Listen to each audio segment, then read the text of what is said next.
As always, it is my pleasure that you join me for today's podcast of Second Chance Coaching. My name is Dr. Richard Lewis. If you'd be so kind as to leave me a rating and your feedback, I would very much appreciate it, and it will help others like you to optimally discover this podcast wherever you listen to this and your other favorite podcast. As you know, at Second Chance Coaching, we focus on seeing everyday life through the eyes of the returning citizen and highlighting the resiliency of the human spirit. I would love to work with you one-on-one, whether you're a returning citizen or coaching client seeking your second chance, or you're a representative of a business, college, or university seeking to integrate and support returning citizens in your respective organizational and learning environments. Please feel free to contact me via email at richard@secondchancecoaching.com or via Instagram at the Dr. Richard Lewis.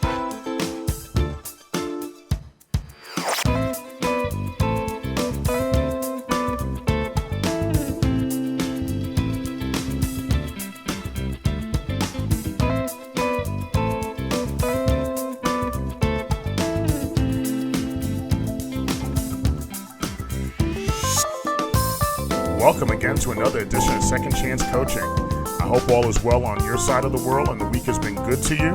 All is well over here. It is spring break season, especially here in the state of Florida. So many people starting to come down for spring break, starting right now through Easter weekend. Tomorrow, I'll be getting ready myself to go on my own trip for spring break. This will be the first time I'm going on a relaxing trip to just unwind and not have anything to do. No deadlines to meet or thinking of the next thing to do and having the to-do list done. Don't have to worry about that at all. There's no update on the impact window situation we discussed last week, but we're recording a few episodes ahead, so my faith is still strong that it'll be done. I want to share this with you. Last week I noticed that my shower faucet kept dripping water even though I shut the faucet off. I know that's probably happened to many homeowners.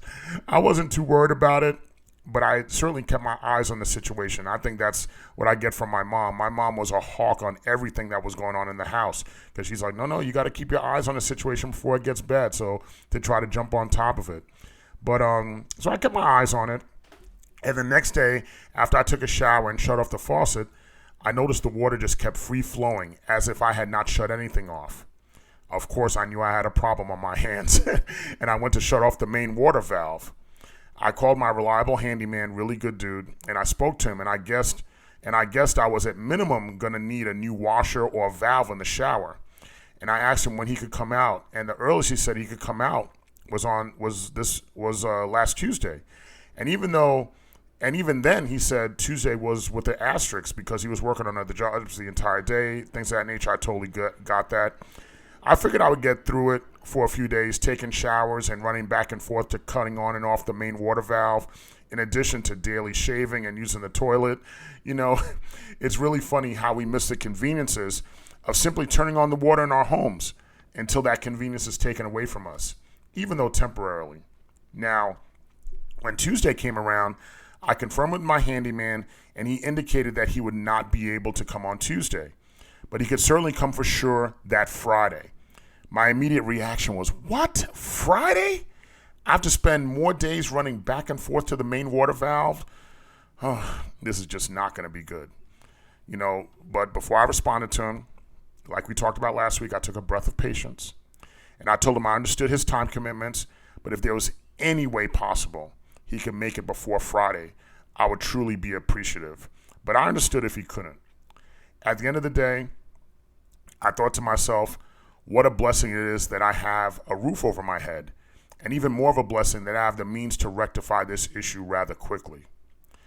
About an hour had passed, and all of a sudden my handyman texted me and said if he could come, and he said if I could quickly be home at 3 o'clock that day, on Tuesday, he would come over and get the work done.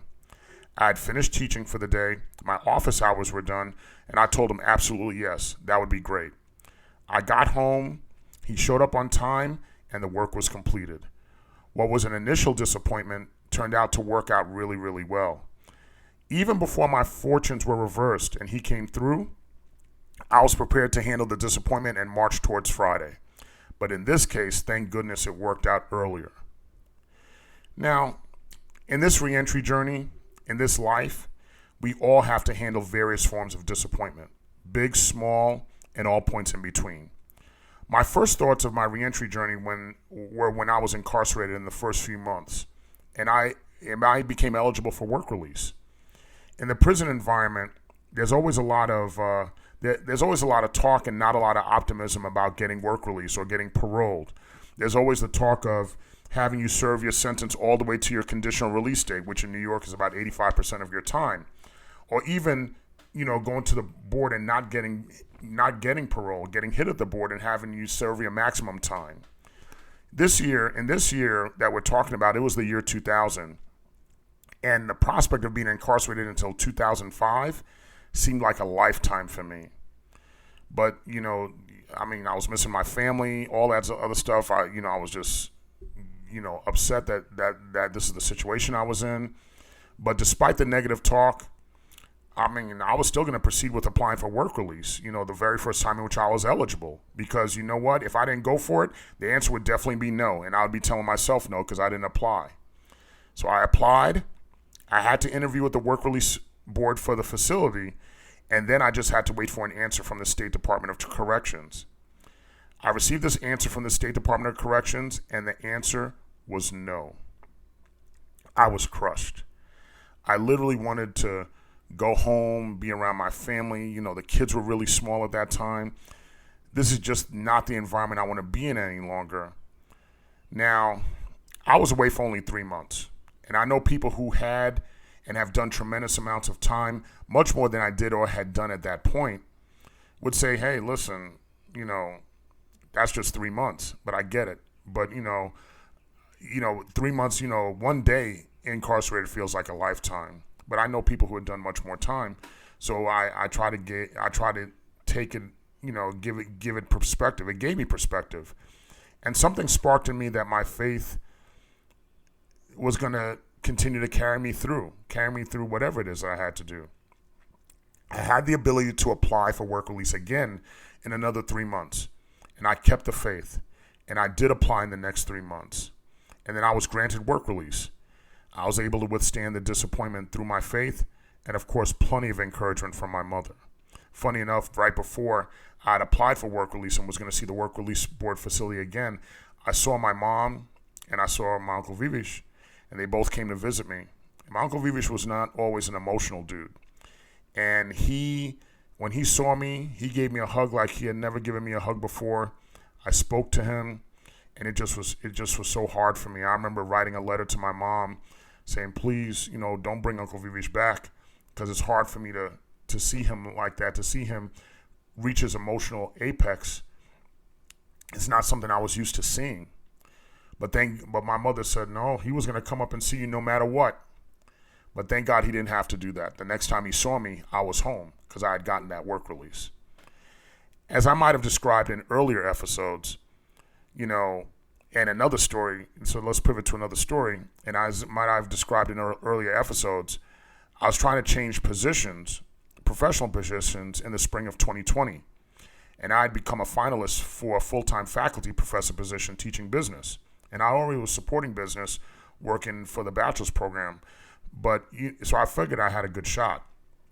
But if you've ever interviewed for a college professor position, you would know it is a bit of a grueling process.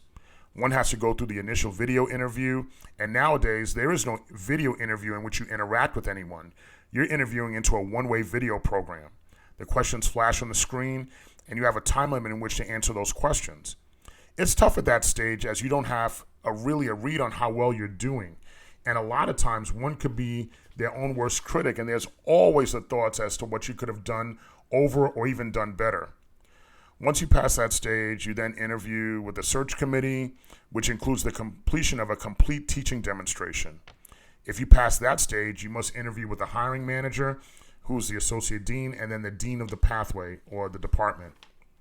And going through all of these stages in spring 2020 and being a finalist and going through all that, I ended up not getting the job. Of course, I was naturally crushed. I was also disappointed and quite angry, as I felt the urgency to want to leave my current department at that time to do something different. I thought to myself, after getting over the initial shock and disappointment at that time, I thought to myself, I got to be grateful that I had a job. And most importantly, I had my health. Because at the onset of the pandemic, there were folks who didn't have either. There was folks who didn't even have their life. So I had a lot to be thankful for. But ultimately, as you know, I took classes in the speech communication discipline that fall. After I took that for a year to be credentialed in speech. And then I went through the same process again and 2 years later and all over again. And this time I got the job and I became a full-time professor, as you know. Another story I want to share with you is this past week, the disappointment I most recently felt was in one of the public speaking classes that I teach. Now, this class is a short-term class, which means it's an accelerated class which means it's 8 weeks long instead of the traditional 16 weeks long. Certainly, it requires a lot of effort and discipline from the students, and I continue to encourage them in getting the work done from the very beginning, specifically the speeches in which they must perform, and of course, the work they must do. When we met for class the week before last to complete like their informative and setting the stage for their persuasive speeches, only 9 out of 22 students came to class. And of those 9 students, only 3 students were prepared to complete the work.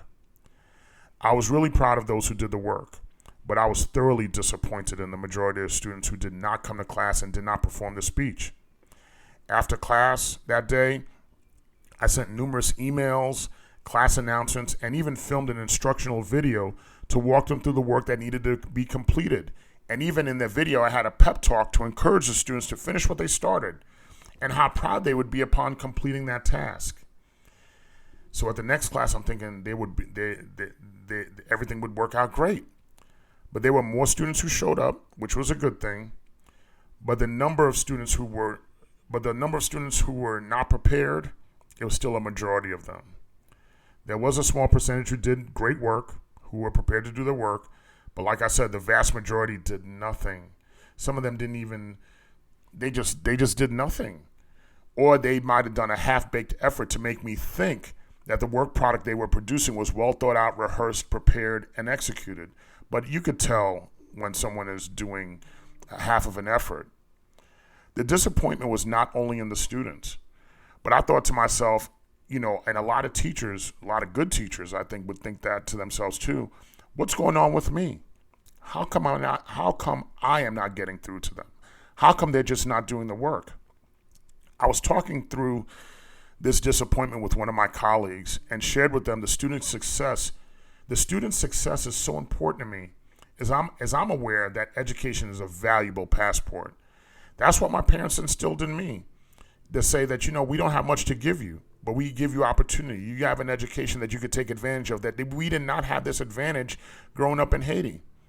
But having that education really has afforded tremendous opportunities and choices for me in my life, and especially in the face of challenges of being a returning citizen. Education has really been that passport, that key to get from one place to another. So I was frustrated with the students and was wondering, why could they not take advantage of this opportunity in front of them? What are they not doing? Their final oral project and presentation is next week when we return from spring break. And I'm hoping that they do well. I'm really hoping they do well. I've given them the tools and I want them to succeed. So we shall see. I'll try not to be too hard on myself, and I don't want to be too hard on them. I want to encourage them to do well. So whether it's going for a job, hoping to obtain work release, teaching students, or really any other endeavor, we eventually have to prepare that there's the distinct possibility that the optimal outcome will not take place, and we will be disappointed. But research tells us there's 5 ways to bounce back from a disappointment, and they're as follows. Number 1, be kind to yourself. It is certainly important to address your disappointments, I get that, but first it's most important to take care of yourself in mind and body. A lot of times we overthink what's going on, and we internalize the disappointment as our fault. But whether it is or not, be kind to yourself because you should be, because at some point you have to move on, and you got to be kind to yourself. Surround yourself with good people who will support you through the process and feeling a certain way. Talk to colleagues, get their feedback. It really will help. And maybe helps you think things through in a different way. Get your feel-good flowing. My go-to is to go to the beach. I'll go to the beach if I'm not feeling good to really get me in a mood and to really help me get perspective. And while I'm doing that, I go to number 4. And I take this as a learning experience. There's a learning experience because what I done well in this situation, I'll continue to do it again and do it better. What I haven't done well, I'll learn from it and switch it around, change the game and do better. And then number 5, get back in the game. A mentor once told me, you never think about how many times you get knocked down. Somebody's walking by my door. You never think about, so number 5, get back in the game. You never think about how many times you get knocked down. Always think about how many times you get back up. Getting back up, getting back in the game is the key. Because as long as you're in the game, you always have the opportunity for success. The reentry journey, no matter what the stage of the reentry journey, whether it's the beginning of your entry journey, you're advancing through your reentry journey, or the sustainable long-term part of your reentry journey, will come with so many victories and accomplishments. However, along the way of embracing the good times, there will be plenty of disappointments along the way because you appreciate the good times because you know there's going to be disappointments along the way. If you're listening to this, you've experienced those disappointments. I've certainly experienced those disappointments that I mentioned to you, in addition to others. And in the moment, it's absolutely frustrating. I mean, at the end of the day, the bottom line, when you're disappointed, it just sucks. However, I've been a witness and I've seen along this journey that if you follow these 5 steps, you walk in faith, you'll be equipped to handle this. You'll be equipped to handle the disappointment. You'll absorb the disappointment. And then the switch will turn on where you'll survive and even thrive to the next stage and the next level. That's guaranteed. I've seen it happen. Before I sign off for this week, I want to make sure I say hello again to my people in Ghana and Singapore who are listening to Second Chance Coaching. Thank you again. Thank you for being part of the Second Chance family. Continue listening, and we love being on this journey with you. Thank you, everyone, as always, for sharing your time with me. It is always welcomed and appreciated, and I look forward to talking to you again next week.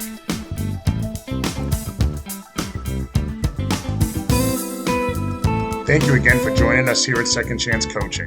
In addition to coaching services for individuals and businesses, I'm also available for speaking engagements and workshops on criminal justice reentry, human resources, as well as organizational culture and leadership. Feel free to email me at richard@secondchancecoaching.com, as well as connect with me on Instagram at @DrRichardLewis. Remember, every day you are given this opportunity for your second chance, and I know you'll make the best of it. I love you all, and I look forward to connecting with you next time here at Second Chance Coaching.